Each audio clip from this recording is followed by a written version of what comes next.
Bonjour les amis, alors aujourd'hui un tour de mathémagie pour changer un petit peu. Et donc ici je vous présente un grand carré qui est composé de plusieurs petits carrés. Alors si on compte, on a 1, 2, 3, 4, 5, 6, 7, 8 en longueur et 1, 2, 3, 4, 5, 6, 7, 8 carrés en largeur. Ce qui nous fait 8 x 8, 64 carrés en tout. Alors vous voyez que j'ai découpé en 4 portions ce carré et je vais les placer autrement. Donc pour former cette fois-ci non plus un carré mais un rectangle. Donc voilà qui est fait, à peu près bien placé. Voilà. Voilà notre rectangle. Alors si on compte maintenant la longueur et la largeur qui composent ce grand rectangle, 1, 2, 3, 4, 5, 6, 7, 8, 9, 10, 11, 12, 13.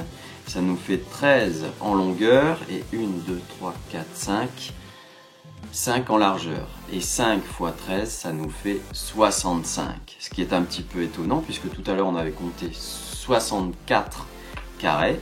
Cette fois-ci, ce grand rectangle est composé de 13 x 5, c'est-à-dire 65 carrés. On a gagné un carré de plus. Magique, non?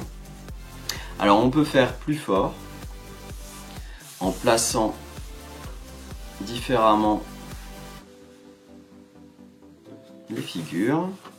Alors comme ceci. Voilà.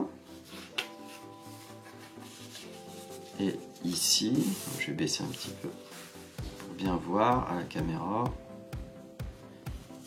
Voilà.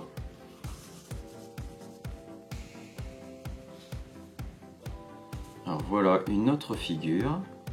Et si on s'amuse à compter le nombre de carrés qui composent cette figure, on obtient alors 1, 2, 3, 4, 5, 1, 2, 3, 4, 5, 6. Donc ça nous fait un rectangle de 6 x 5, 30 carrés. Celui-ci est identique, 1, 2, 3, 4, 5, 1, 2, 3, 4, 5, 6.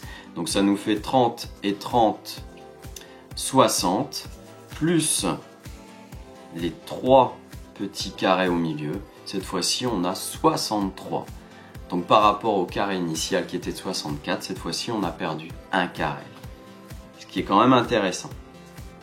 Voilà, je voulais vous montrer ce petit tour mathématique, très connu, mais que je désirais donc vous faire partager.